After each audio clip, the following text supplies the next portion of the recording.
Hello beautiful soul! Welcome back to my channel. This is Meicha Ame from Japan, Kabayan Taurus. This reading is for you. Tingnan natin na iyong March 2026. Maraming salamat muna sa aming subscriber, new subscriber, cross-watcher, at sa mga bagong pasok dyan. Welcome na welcome kayo sa bahay ni Ate Aimee. Salamat din sa nakatapa ng puso ninyong mga comments at sa mga nagpa-personal reading. Marami pong salamat.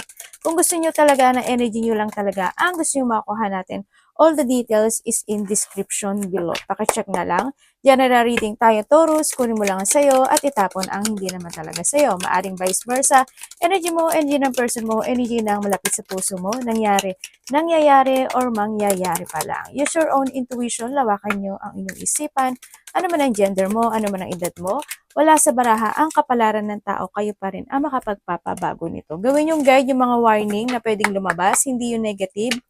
Warning iyon para magkaroon din kayo ng idea kung anong mga bagay o sitwasyon na nito aware, change of decision, o mga pwedeng maiwasan. Pero kung gusto niyo talaga na positive reading lang ang gusto niyo madinig, hindi itong channel na ito ang para sa iyo. Tingnan natin, Taurus. Sa March, obstacle to overcome. May mga sitwasyon na malapit nang marisulbahan or unti-unti mo nang makakamit, no? Kasi this a hills, is an obstacle, nagkakaroon na siya ng mga dahon-dahon, di ba? Ibig sabihin is may mga matatapos na sitwasyon. Malapit na. Konting kembot na lang, no? Kung saan aspeto ng buhay mo yan. And syempre, someone's going out of your life or the end of the situation. Kumbaga nandito rin yung end of situation, ano? Same lang siya. Or yung iba sa inyo is may tao na aalis sa buhay nyo. Siyempre, sinasabi rin na you need to trust to your intuition para to make a beneficial change. Handun din yung point na mag-seek out ka ng mga information na pwedeng makatulong sa'yo, no? Yun yung sinasabi. Kung may mga sitwasyon na need to clarity, siguro maglikom ka, maghanap ka, magsiyasat ka, mas good, no? Kung sa aspeto na yan, o kung may mga talagang nahihirapan kayo when it comes to your problem, ganun din, no? Mag-seek out ka rin ng mga information. May mga dissatisfaction in life din ako na nakikita na parating sa iba. And you need to be aware doon sa bagay na yun, sa sitwasyon, masabaan nyo pa yung PC nyo, ibig sabihin din.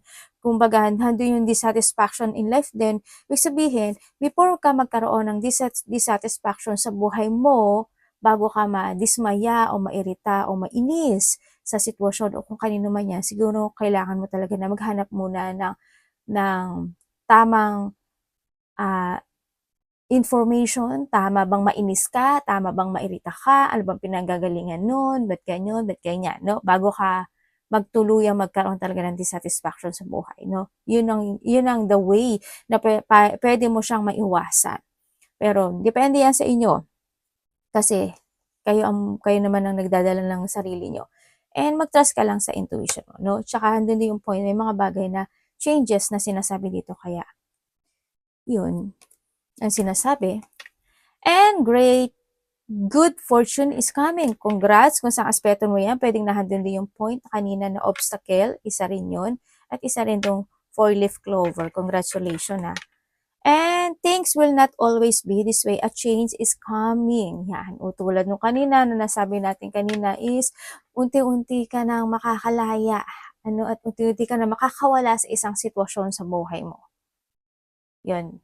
Pero nandito kasi si unicorn, depende na lang din yun kung paano mo siya, paano ka mag-transform or paano mag-change yung sitwasyon mo, no? Or paano mariresolbahan. Pero may mga parating na pagbabago sa buhay. And syempre, kung may mga nahihirapan ka sa mga aspeto ng buhay mo, syempre, trust ka lang din sa taas, no? Kasi ayan, binibigay na sa iyo, no? But, and also, your need, ano, kasi nandito si casket, or you need, kung baga is going out, then is pwedeng ikaw rin kasi ito, no? You need to going out to a situation to change for a better. Ganun din si caterpillar, no? Kung baga, pag-isipan mo pa rin, kasi yan is divine. Nakakita ba kayo ng paro-paro? And may mga exciting event. Ibig sabihin, makakaramdam ka na ng excitement, may mga excitement situation, may mga magaganap o makakaramdam ka kung saan aspeto ng buhay yan. Kung may mga celebration man, events, or mga obstacle na unti-unti mo nang makakamit, or may mga clover na great fortune, pwedeng nandun sa point na yon. May gong situation, ano? And sa iba dito is may tao na love. Kumbaga, nandun yung point na when it comes to a love kasi, this is a love, siguro nandun yung point na caterpillar ko kasi, halimbawa, friend is being a lover, mga ganun, o kaya unti-unti nagkakaroon ng development sa mga tao o sa karelasyon mo o sa nakakausap mo, pwedeng nandun sa point na yun. O kaya dito rin kasi si love is someone's giving you a love. Someone din, vice versa, is bibigyan mo siya ng pagmahal. Vice versa tayo, no? Or pwedeng nandun yung point na this is a love kasi isa itong love na ito. Kung sino man to at kung ano man ito, pwedeng karelasyon mo, kapatid, magulang, kung sino man siya who's connected sa'yo. Nakapagbigay talaga sa'yo ng excitement. Kung maganahan din yung point na siya yung nagiging lucky ng buhay mo or siya ang nagiging lucky sa'yo. Ikaw sa kanya pala, baliktad. Yon. Well, kung ano man yung love na yan, no, wala naman ako nakitang ang pangit. Pero nandito kasi si Vine din, ang nakita ko, pwedeng nandito yung point na there is someone here na who's connected sa'yo na mas gusto ka pa niyang makilala or gusto mo pa siyang makilala more. No? Pwedeng nandito sa point na yon. Or nandito yung point din na pwedeng nararamdaman mo yung mga unti-unting pagbabago ng sitwasyon. Ganun din. Pwede din sa, hindi lang sa love life, pag mula lang din ipasok sa love life. Pwede rin yan sa kapatid mo, kung sa mga illness situation, pwedeng nandun sa point, kumbaga unti-unti nagkakaroon ng recovery, or if talagang masyadong, when it comes to an illness, siguro dito kasi si Vine, is talagang kailangan mo magpa-check up, no? Ganyan. Kumbaga, need mo pa ng more information to know talaga kung ano pa yung mga possibility na cause ng iyong mga pain na nararamdaman ngayon, no? Mas magandang magpa-check up kayo. Or someone who's connected sa'yo, ha? Pwedeng kapatid, magulang, karelasyon, ganyan. And someone is living in your life. Kanina pa to? Yan, oh. May mawawala ba? May mamatay? Yan, oh. Iba-iba ang living in your life. Pwedeng ikaw aalis ka sa isang sitwasyon or someone is aalis sa iyo or pwedeng mawawala. Pwedeng mga alagang hayop din to, ha. Pwedeng nandun sa point na yon. Kung ano man ito, but you need to be very careful. Kaya sinasabi ko sa inyo is mapa-check up kayo. No? Kung ano man yan. Pwedeng ikaw, halimbawa, sa trabaho mo, ganyan, i-connect mo. O kaya sa trabaho mo may magre-resign, mga ganun. Or may matatapos, pero this is living eh. Kasi magiging empty chair na siya. Well, a path with money is waiting for you. Kung this is a trabaho, yes, nandito kasi may mga offering or may mga pag mag-apply ka is may darating naman talaga kasi nandito lahat si Clover. Or yung iba sa inyo, hindi man kayo aalis ng inyong trabaho, is magkakaroon siya either ng level up. Kumbaga, nasa level 5 kayo, ngayon level 4 na kayo sa trabaho nyo, ganyan. Na, pwedeng ma-regular na kayo, mga ganong sitwasyon. No? Or may mga chances of opportunity talaga na darating sa iba sa inyo. Kaya you need to grab it din sa nakita ko dito sa iyo. Or sa iba sa inyo is kinakailangan na to change, no? Dito sa sitwasyon. Ibig sabihin, kung masyado kayo nagiging magastos, you need to leave that situation for a change sa Caterpillar para mapasok mo na itong si Manipat at dumating ka na dito kay Clover. Kung maganahan din yung point na you need to commit sa bagay na nagugustuhan mo o sa bagay na alam mo sa sarili mo na ikalalago mo, no? You need to commit dun sa sitwasyon na yon. Tingnan natin. Iba pa. Taurus, profession, expertise, may mga expertise kayo, pwedeng may mga talent na want to develop, may mga practicing, may mga developing skill, or may mga hard work, o may mga mamasterin kayo, no? Sa inyo. O yung iba naman sa inyo, is siguro mahilig kayo magluto, ganyan. Baka meron kayong mga change of career, change of profession, situation, kung ano man yan. Or baka may kakaroon ng mga someone's giving you or may mga tao na mahilig magluto at makaka-receive ka sa kanya or ikaw ito sa kanya, pwedeng nandun sa point na yun. Sa iba naman sa inyo, pagdating dito, siguro mas magiging busy kayo, no? Kumbaga marami kayong a-actionan by this March, marami kayong gagalawin o ano ba to? Aayusin, i-work it out, ganyan, by this March. At mag-ingat ka pa rin kasi nandun yung point na may mga matatrap ka sa isang sitwasyon. Yan, may mga mabibiktim ka, may mga panglilinglang, malilinglang o lilinglangin ka. Or maybe hoping wag naman ikaw. No, kasi nandito rin si maraming kamay.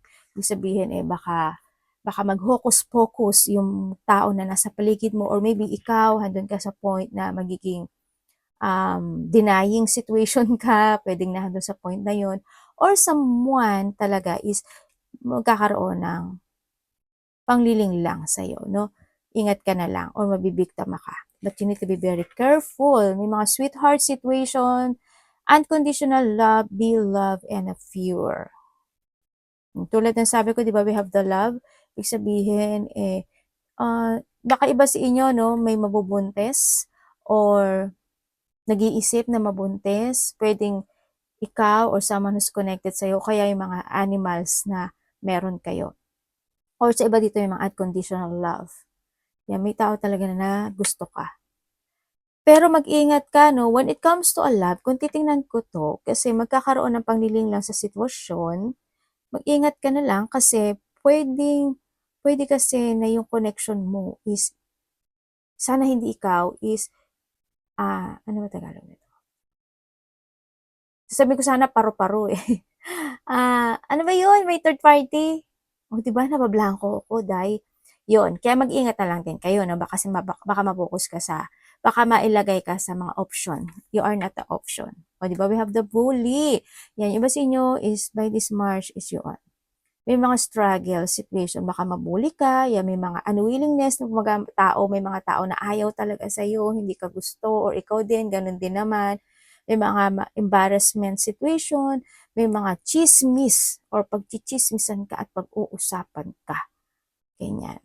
Siguro sabi nito, ay alam mo ba yan? Alam mo ba yan si Taurus? Ay nako, kala mo feeling ano siya, feeling independent, childish, ganyan. Also, the sweetheart is the revert situation, ano? Kasi nandito na rin kasi si four-leaf, si caterpillar, tsaka si casket. Ibig sabihin, this is a time na maaring magkakaroon ng revert situation or you need to revert yourself for a change, no? Dito when it comes to caterpillar. Para pumasok sa'yo yung more blessing, no? Nandito sa point na yon. Pero pag-isipan mo pa rin kasi andito rin si Vine, no? At mag-ingat kayo kasi iba sa inyo maaring may mga sakit talaga, yan, maaring magkakasakit, may mga disease, medyo fragile o kaya medyo mapanghihinaan ka. Baka isa na rin yung sa pagod mo, kaya ingatan nyo palagi yung sarili nyo. Baka magkaroon ka ng ubo, sipon, tonsil, masakit ang lalamunan, lagnatin kayo, ganyan. Or basta medyo sensitive. Kung kinakailangan mag-mask nga kayo no? Kasi dito sa Japan talagang may mga nagmamas talaga. Yan, baka magkakaroon kayo ng mga connection with someone, may mga teamwork situation, no? May mga iba dito na sa networking, yan, magkakaroon ng mga bagong connection or may magpa-promise pala, someone's promising. Tingnan natin ang energy ni Taurus.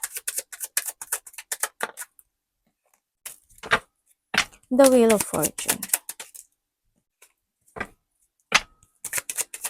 Uy! Wag yan, ang dami niyan, Nagpupo yung anak ko. Teka lang. Anak gumin. Dati po aloy, Siya pa nagreklamo talaga, di ba? Okay, ang energy mo this time. Energy mo, nandito ka sa sitwasyon mo na maaring magkakaroon ka ng mga decision making. Ganyan, nandito ka sa point na maaring mag-chill-chill ka this time, ganyan. Medyo makakaramdam ka ng relaxation this time. Maaring nandun sa point na yung energy mo kasi there's a joy situation o yung mga gathering na magaganap o mangyayari o may mga pupuntahan ka, pwedeng nandun sa point na yon, nandun din yung point na makakaramdam ka na talaga ng pagbabago with comes sa sarili mo. Siguro it's more on pagbabalik na yung strength, courage, o yung katapangan, tibay, o katatagan mo this time. Ganyan. Nandun ka na sa point yan. It's more on happy ang nakita ko sa'yo dito. You feel success and victory in some aspect of your life. Nandun na rin yung point na yun. Andun din yung point na baka mag-chill nga kayo. Siguro, it's more on taking a rest, magre-relax ka, baka magre-recharge ka, or may mga resting time situation, pwedeng nandun sa point na yun. Yun ang nakikita ko sa iyo, energy this time. Nagkakaroon na pagbabago, no, sa ibang aspeto ng buhay mo. May mga collaboration din ako nakikita sa iyo dito. Collaboration, may mga creative kang gagawin, o kaya may tao na magbibigay sa'yo ng love and support. Pwedeng ganun, or ikaw ito sa kanya, tulad ng nakita natin sa taas. Yun ang nakikita ko sa'yo. You feel luck. Mararamdaman mo yung yung changes na nagaganap ngayon sa buhay mo this time. Yung iba sa inyo is may mga kayo, bagong direksyon na tatahakin. Tingnan natin ang parating kay Taurus.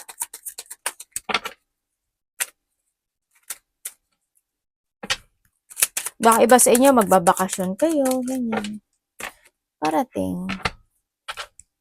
Ano po yun?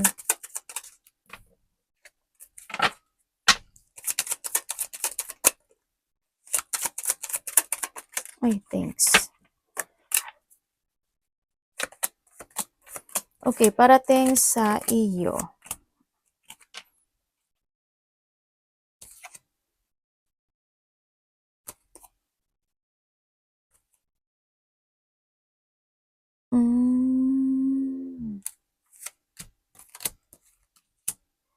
Okay, parating sa iyo.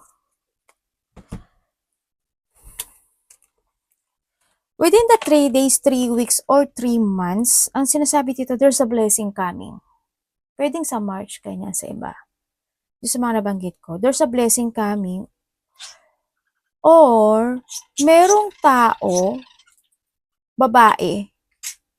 May babae, or vice versa tayo Dito kasi babae nakikita ko. May babae na, either itong babae na to is, bibigyan mo siya ng payo or magbibigay ka sa kanya ng opinion. Yun ang nakikita ko. Or, siya ito sa'yo. Or, pwede rin siya na na hihingi siya ng tulong sa'yo or tutulungan mo siya na doon sa point na yun.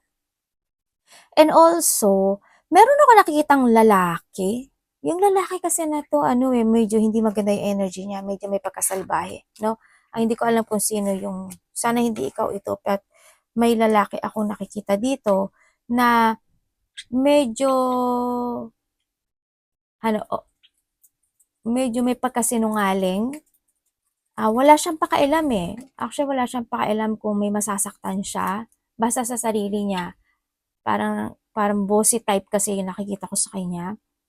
Sinungaling, walang pakialam, liar, obsessed when it comes to status, tapos manggagamit, ganyan. Siguro kapag may kailangan sa sayo, is good ka sa kanya. Kapag wala siyang deadma ka, o kaya kung naiiba yung moody niya, marinahan doon sa point na yun, yun ang nakita ko dito. Makasarili to sa Kim, makasarili at sa Kim.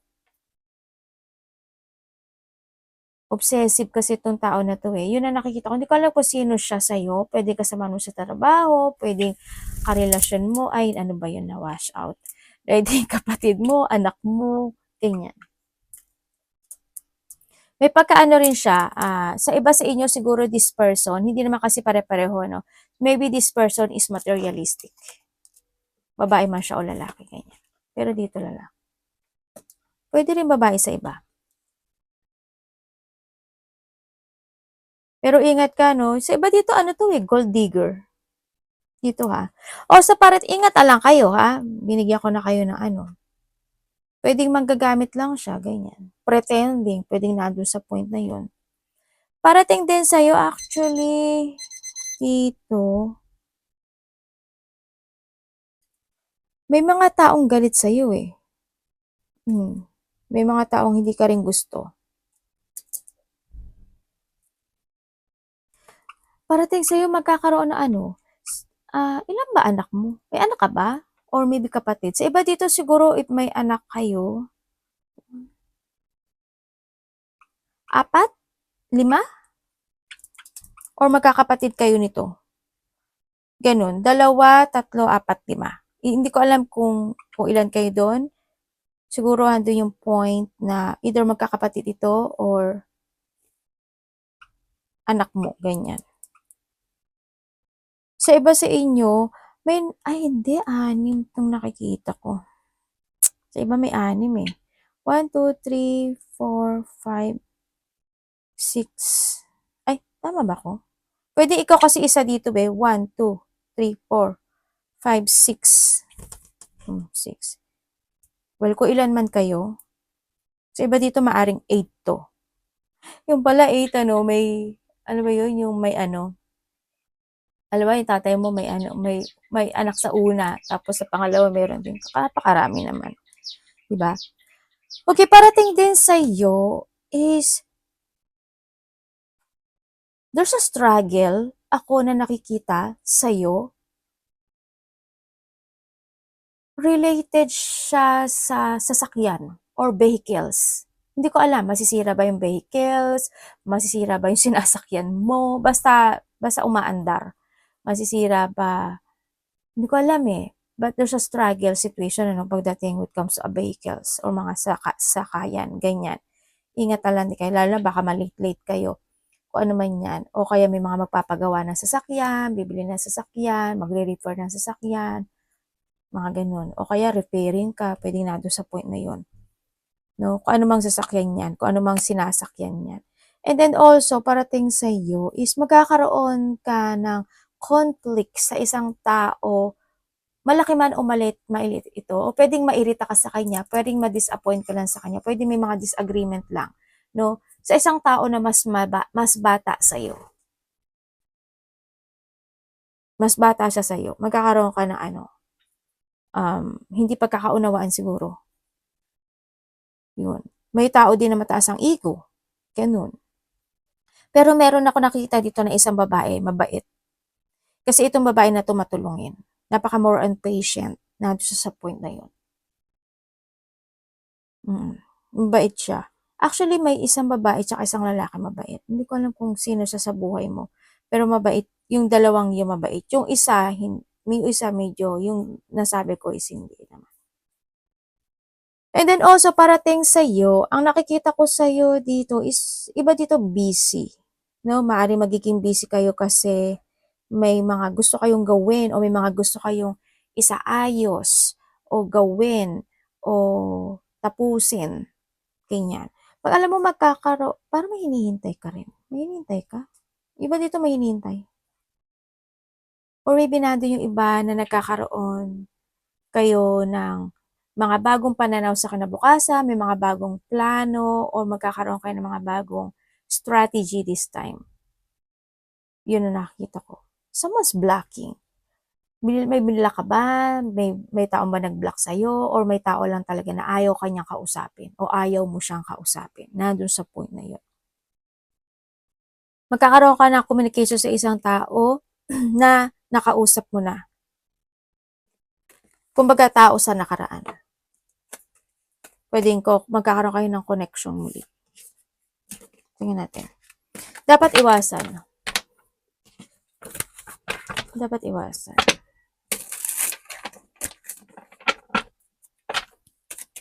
May taong galit.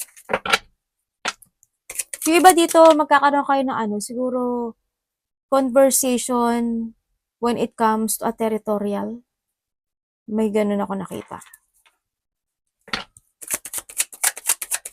Dapat iwasan ito.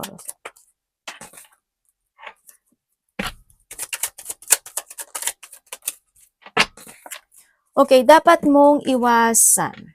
Dapat mong iwasan yung hindi mo planuhin yung mga bagay o sitwasyon mo this time. You need to plan.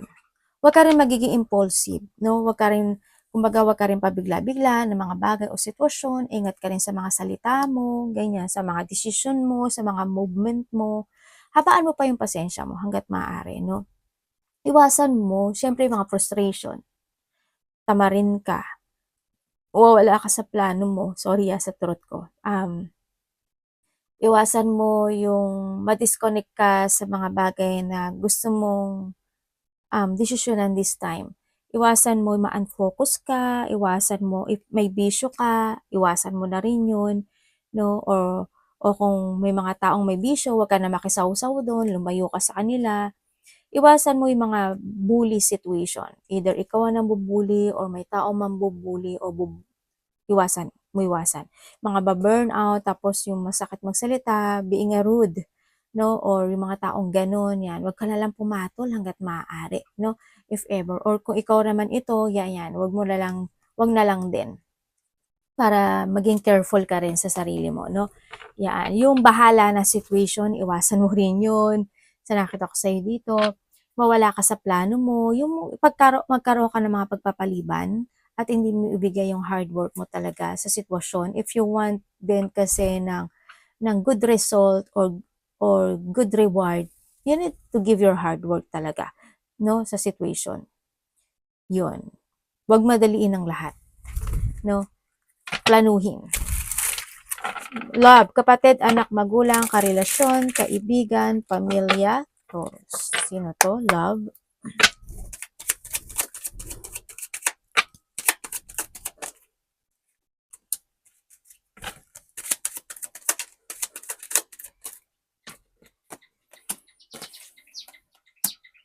Okay, kung ikaw is single.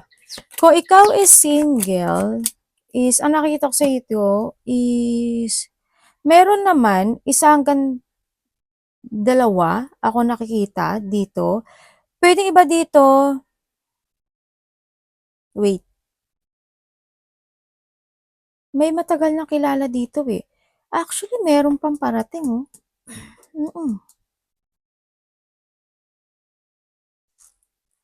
May naghihintay, iba sa inyo maaring LDR kayo, no? Dito. Maaaring makikilala mo siya LDR, yung iba sa inyo, but you need to be aware, sabi dito, no?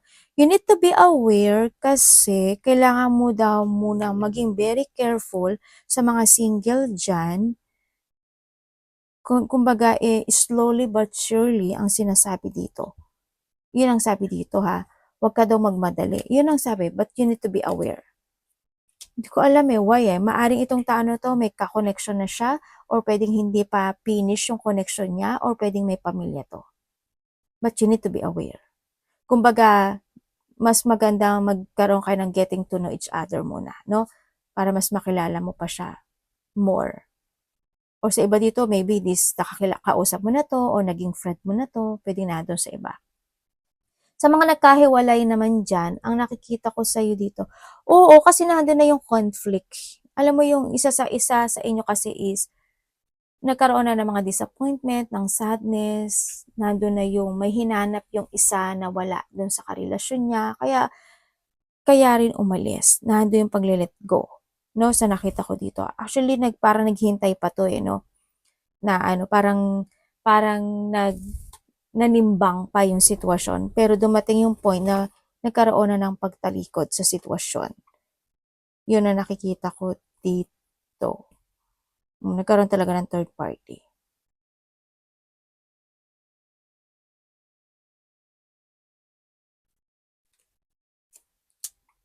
Nga. Oo, kasi nandito yung maaring may nalaman ka sa kanya, no?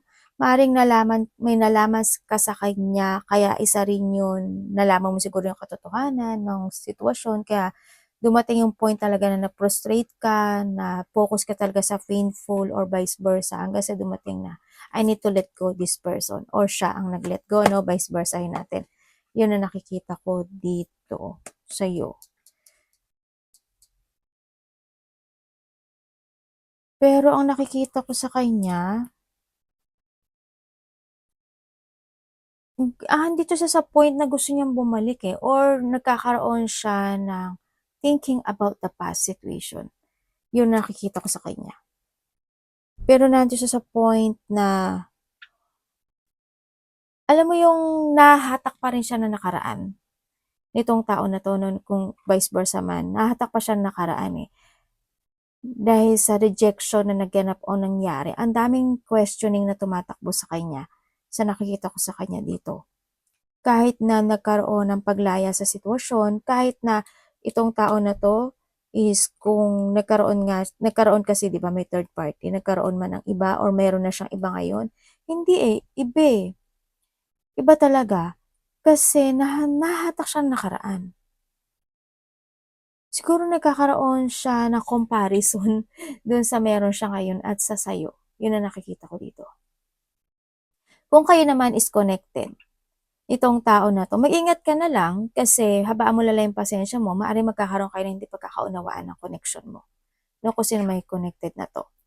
Yan, magkakaroon kayo ng mga disappointment, puwedeng isa sa inyo mataas ang ego or hindi lang talaga kayo magkakaintindihan, darating yung point na yun.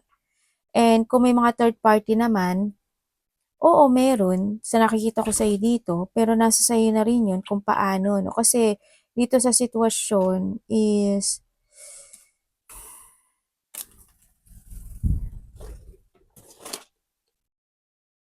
alam mo naman daw sa sarili mo kung ano yung tama sa mali. Pero kung talagang gusto mo pa siya dahil nga kung may mga anak man kayo or wala man kayong anak, pero kung gusto mo pa rin siya, why not, 'di ba? Nasa sa'yo naman 'yun kasi it's your life. Tingnan natin ang iyong money.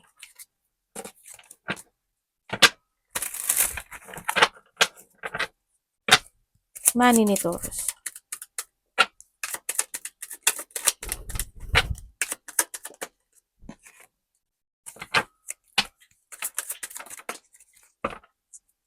Okay, pagdating sa money mo is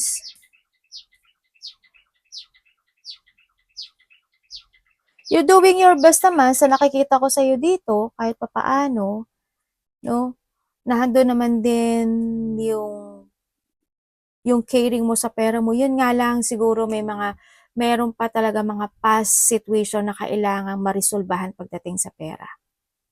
Puwedeng iba sa inyo may mga unfinished business pa o kaya may mga dapat pang bayaran o kaya is may mga taong may utang sa'yo halimbawa na hindi pa nagbabayad, mga gano'n. Medyo may mga konting worrying lang din pagdating sa kaperahan or pagdating sa trabaho mo. 'Yun ang nakikita ko sa'yo dito. But ang nakikita ko sa'yo, ate, magkakaroon ba ng development? Kasi ang sinasabi dito, it's up to you to make it happen, 'no? Depende daw 'to sa action mo. If you starting fresh at magkakaroon ka ng pag-a-action talaga, magbabago siya kasi may mga opportunity naman dumarating, eh, 'no? Kumbaga sinasabi rin kasi dito na be responsible pagdating sa pera mo. Pero mag-ingat ka na lang sa pera mo kasi may tao dito na may nagiging, may pangloloko or pagsisinungaling or sa iba is pagnanakaw pagdating sa mga valuable things or puwedeng sa pera. 'Yun ang nakikita ko sa'yo. Puwedeng pangloloko. Sa iba sa inyo siguro may mga travel situation, puwedeng yun yung pagkakagastusan niyo. Kaya rin nakita ko dito na magkakaroon ng paglabas ng pera. Baka may mga travel situation kayo na naiisip, 'no? May mga adventurous kayo na gagawin o aaksiyunan dito sa sitwasyon or nandun yung point na may taong hihingi ng tulong sa'yo o kakausapin ka niya, connected ang pera. Yun.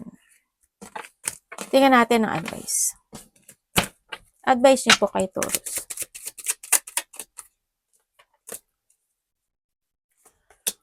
Okay, when it comes sa advice, pagdating sa advice,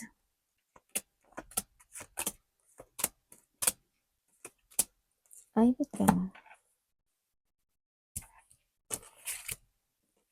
Okay, pagdating sa advice, mag-trust ka daw sa intuition mo. Always try to make it balance. Isipin, pag-aralan, siyasatin, aralin. Tulad ng sabi ko di ba dito, Vine, di ba? Yung mga bagay-bagay o sitwasyon bago mo siya i-pursue. Yun ang sinasabi dito, no? And then also, Trust your intuition, make a clarity in your life. Kung may mga idea ka na gusto mong i-pursue, may mga project, creativity, doing something passion na sa tingin mo is kaka-success mo, gawin mo, no? There's a victory and success coming din kasi ako na nakikita sa'yo. May magtatapos talaga tulad ng mga nakita natin. There's an end of a cycle situation. Ako na nakikita. May mga pagsasaayos or may mga bagong simula o may mga magbubukas na pintuan para sa'yo. And then sa iba is transformation at meron din akong nakitang paglipat. Hindi ko alam kung may ikaw ba is lilipat or someone is connected sa'yo is lilipat. May mga paglipat, may mga unexpected change din kasi. Sa iba sa inyo is nandun yung point na may mga bagay kayo na naiisip na gusto nyo talang gawin or nandun yung point na gusto mo ng clarity. Yun. Kasi yung iba sa inyo parang you still holding a situation na hindi mo pa kayang bitiwan o hindi mo mabitaw-bitiwan o hindi mo kayang pang ma-let go. Yun ang nakikita ko. Sa iba ha, sa iba, yun ang nakita ko. Yun. Always trust your intuition, listen to your inner voice, ang sinasabi dito, no? And basta balance lang. Mas maganda na mas maraming pumasok dan sa lumabas, yun ang sinasabi rin dito. Yun, kung may mga dapat kang aralin siya sa atin, i-research, gawin mo. Kung medyo kulang ka lang din sa tulog, magbawi ka na lang, kung pagising-gising ka, o kaya nagigising ka ng 1 o'clock, no, kung ano man yan, 2 o'clock, 4 o'clock, 3, bumawi ka na lang by the next day ng tulog, ang sinasabi dito. Kung may mga kailangan ng baguhin, kailangan ng transition, gawin, yun, kung kailangan maglinis-linis, gawin, kung saang lilinisin mo yan, no, yun. Arigato namaste, God bless.